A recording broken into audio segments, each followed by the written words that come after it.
दोस्तों, life experience in force YouTube channel में आपका हार्दिक स्वागत है।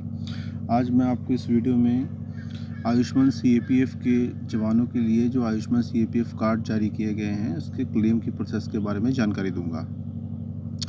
गृह मंत्रालय ने इसके लिए एक ऑर्डर जारी किया है जिसमें कुछ इंस्ट्रक्शन दी हैं, जो कि आज मैं आपको सिर्फ इसके ओपीडी के लिए आयुष्मान सीएपीएफ के कार्ड के लिए जानकारी दूंगा। उसके इंस्ट्रक्शंस दोस्तों मैं आपको बताने वाला हूँ आपको आज, इसलिए ये वीडियो आपके लिए बहुत खास होने वाली है। सिर्फ वीडियो आयुष्मान सीएपीएफ कार्ड के उन जवानों के लिए जो कि सीएपीएफ पे सर्विस कर रहे हैं। तो इसमें है ओपीडी क्लेम के लिए हमें क्या करना होगा। हमें सबसे पहला स्टेप हमें ये है कि अगर हमें ओपीडी में ट्रीटमेंट लेना चाहते हैं और क्लेम करना चाहते हैं तो सबसे पहले हमें रेफरल स्लिप चाहिए होगी, जो कि रेफरल स्लिप सीएपीएफ किसी हॉस्पिटल से या गवर्नमेंट हॉस्पिटल से रेफरल की गई हो, जिस पर ये क्लियरली लिखा हुआ हो कि फलाने जिस डिपार्टमेंट में आपने ट्रीटमेंट करवाना है, जिस स्पेशलिस्ट डॉक्टर से, उसका स्पेशलिटी लिखी हुई हो और रेफरल स्लिप पर डेट और टाइम दोनों लिखा हुआ हो। ये सबसे पहला स्टेप है।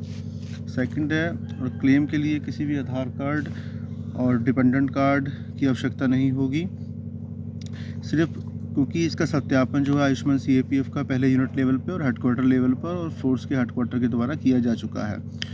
परंतु इसके लिए ये भी गाइडलाइन दी गई है कि अगर इसके क्लेम में या इसके मिसयूज़ के कार्ड के किसी तरह की धोखाधड़ी की जाती है तो स्वयं आयुष्मान कार्ड सीएपीएफ कार्ड का खुद धारक जो है, बेनिफिशियरी ही इसका जिम्मेवार होगा। थर्ड स्टेप है दोस्तों, जो क्लेम लेना चाहते हैं, सिर्फ क्लेम के प्रोसेस की जांच के समय सिर्फ आधार कार्ड की उन्हीं की जांच होगी जो कि संदिग्ध होगी, जिन पर डाउट होगा। चौथा स्टेप है, अगर एक बार रेफरल प्राप्त आपको हो जाता है तो उसके बाद में आप संबंधित स्पेशलिटी वाले डॉक्टर, जो कि रेफरल स्लिप पे लिखा हुआ है, और जो डॉक्टर आपको रेफरल डॉक्टर जो है आपको दवाइयाँ और इन्वेस्टिगेशन जो भी आपको रेफर करता है, उसके लिए बेनिफिशियरी उसका पूरा लाभ लेने के लिए, उसका क्लेम फॉरवर्ड करने के लिए स्वतंत्र होगा। क्लेम जो है केवल रेफरल अवधि के लिए ही किया जा सकता है। जिस अवधि के लिए आपको रेफरल किया गया है दोस्तों, जिस डेट और टाइम से, उससे 1 महीने तक के अंदर अगर आप कोई ट्रीटमेंट उसी स्पेशलिटी डॉक्टर से लेते हैं जिसमें आपको रेफर किया गया था रेफरल स्लिप पर, तो आप उसका क्लेम जो है कर सकते हैं और किसी भी आयुष्मान सीएपीएफ इम्पैनल्ड हॉस्पिटल में या सीजीएच के इम्पैनल्ड हॉस्पिटल में आप ट्रीटमेंट करवा सकते हैं।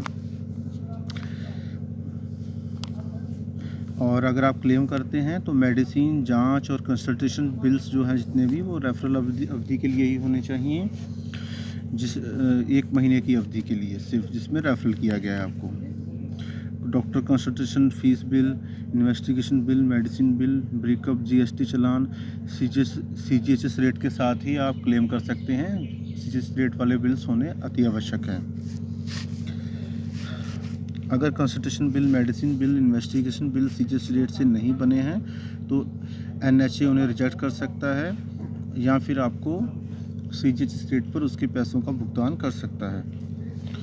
क्लेम के 9वां स्टेप है दोस्तों, क्लेम के बिल केवल रेफरल जिसके लिए बेनिफिशियरी को रेफर किया गया है उसी की डिपार्टमेंट के होने चाहिए, यानी कि स्पेशलिस्ट अगर आपको डेंटिस्ट में किया तो डेंटिस्ट के ही क्लेम जो आपके हैं क्लेम किए जाएंगे। एक ख़ास बात दोस्तों ध्यान में रखने वाली ये है कि जो रेफरल स्लिप है जो, वो सिर्फ 1 महीने के लिए वैलिड होगी। हाँ, अगर आप गवर्नमेंट हॉस्पिटल में ट्रीटमेंट करवाते हैं तो आप उसके बिल्स भी जो आपके पास अवेलेबल नहीं है वह भी कर सकते हैं। लेकिन एक ध्यान रखने वाली बात यह है कि अगर जो डॉक्टर आपको मेडिसिन जो आपको कंसल्टेशन करते हैं रेफरल स्लिप पर, अगर वो मेडिसिन हॉस्पिटल्स में आपके अवेलेबल नहीं है तो डॉक्टर के द्वारा, गवर्नमेंट हॉस्पिटल डॉक्टर के द्वारा, अगर आप गवर्नमेंट में ट्रीटमेंट ले रहे हैं, डॉक्टर के द्वारा लिखा होना चाहिए कि not available in house pharmacy, उस पर अवश्य लिखा होना चाहिए। अगर कोई इन्वेस्टिगेशन भी है जो गवर्नमेंट हॉस्पिटल की लैब में नहीं हो रही है तो वह भी डॉक्टर साहब की लैब द्वारा एक कोई लिखा हुआ सर्टिफिकेट होना चाहिए, ये हमारे पास अवेलेबल नहीं है।